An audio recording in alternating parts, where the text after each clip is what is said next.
اسافر قطر او الخليج واجمع فلوس كويسه، ولا اروح المانيا واتعلم ببلاش واحيا حياه كريمه، ولا اروح امريكا عشان افتح بيزنس وابقى ناجح جدا؟ لما الواحد بيقرر خلاص ان هو محتاج يسافر، بيكتشف ان العالم كله موجود قدامه وان هو ممكن يقرر اي قرار انه يروح اي بلد.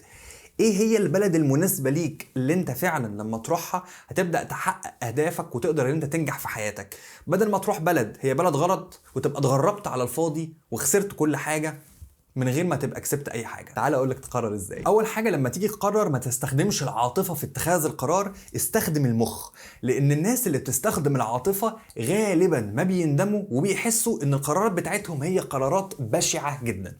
واحكي لك قصه صغيره عن حد اتعرفت عليه هنا. القصه بتاعته قصه حزينه جدا.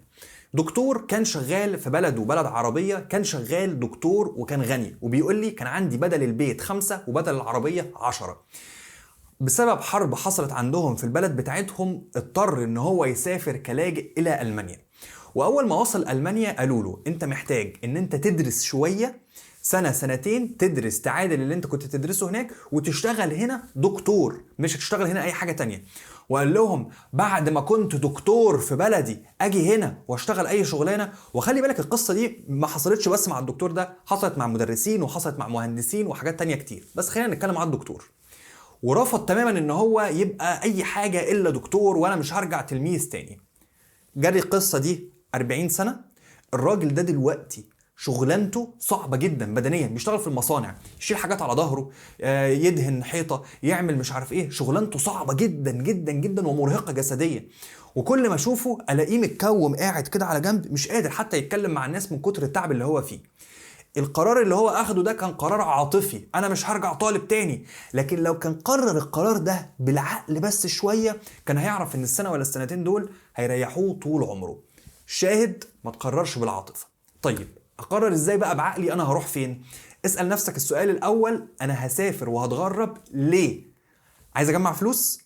عايز احيا حياة كريمة؟ عايز افتح مشروع خاص بيا؟ ليه انا عايز اسافر؟ ليه؟ اسأل نفسك ليه.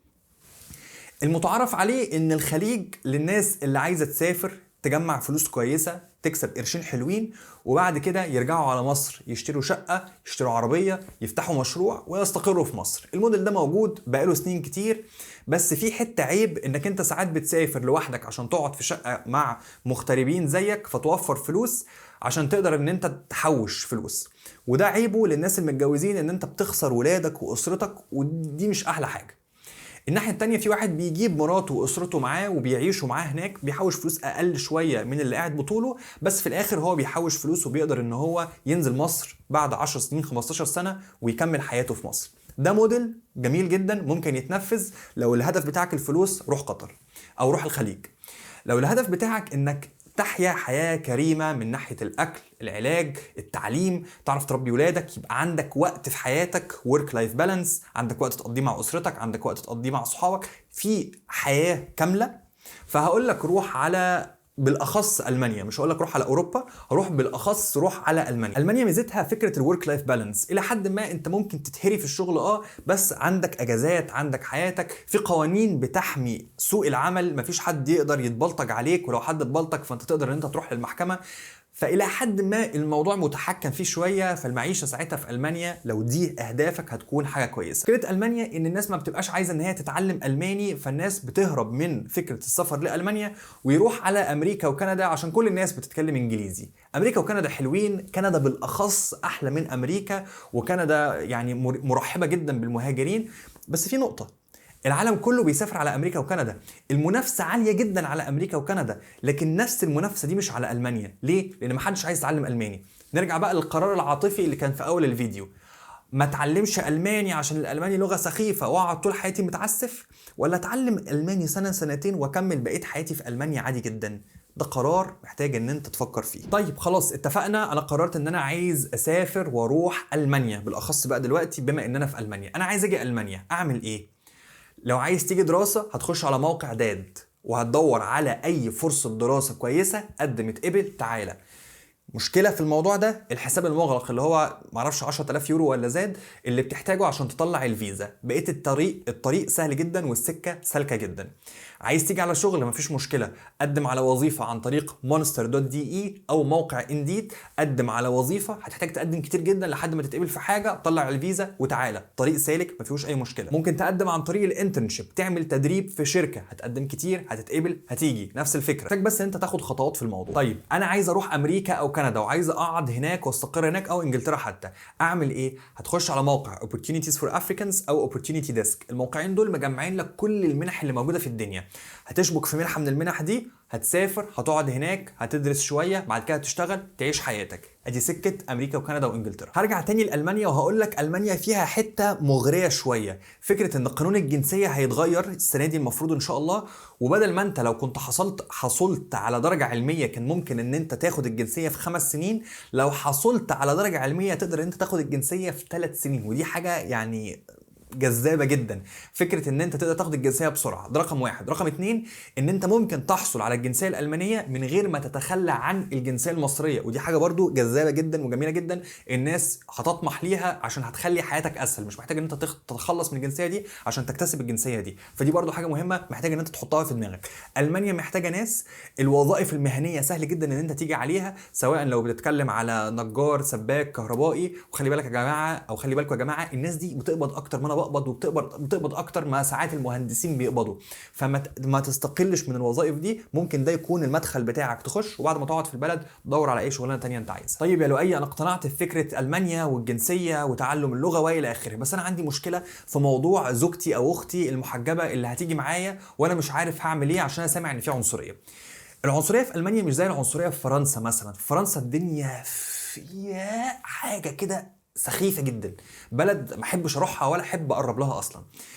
العنصريه في المانيا موجوده، مش هنقول ان هي مش موجوده، بس الفكره ان انت لو عرفت تاخد حقك، لو عرفت توثق المشكله بصوره واضحه، سواء لو ايميل مبعوت، مصور فيديو، صوره والى اخره، هتاخد حقك تالت ومتلت.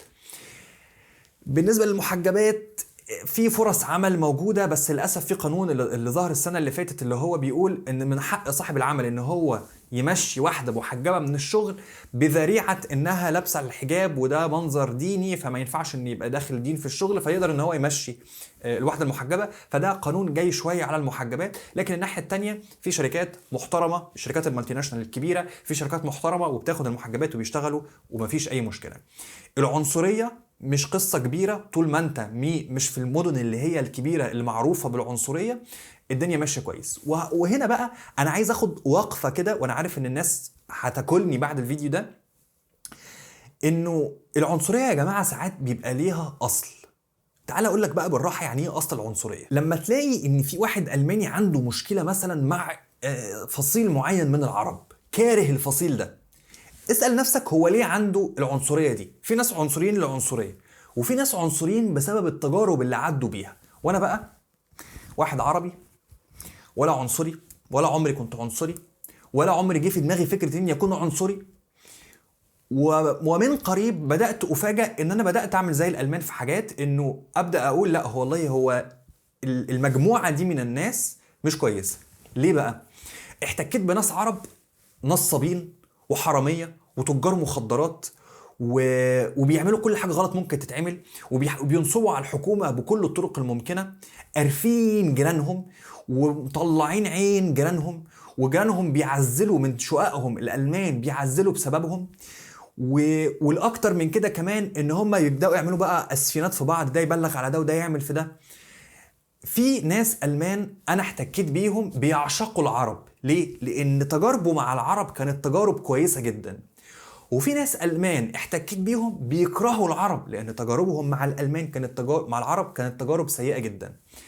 اللي هوصله لك إن العنصرية موجودة، بس مش بلا سبب. ساعات بيبقى ليها سبب، إن الواحد شاف المر من فصيل معين من الناس، وساعات بتبقى غير مبررة، وساعتها حقك هتاخده بالظبط. فما تخليش موضوع العنصرية ده حاجة تشغل تفكيرك، لأنه مش هي دي النقطة الأساسية في الموضوع.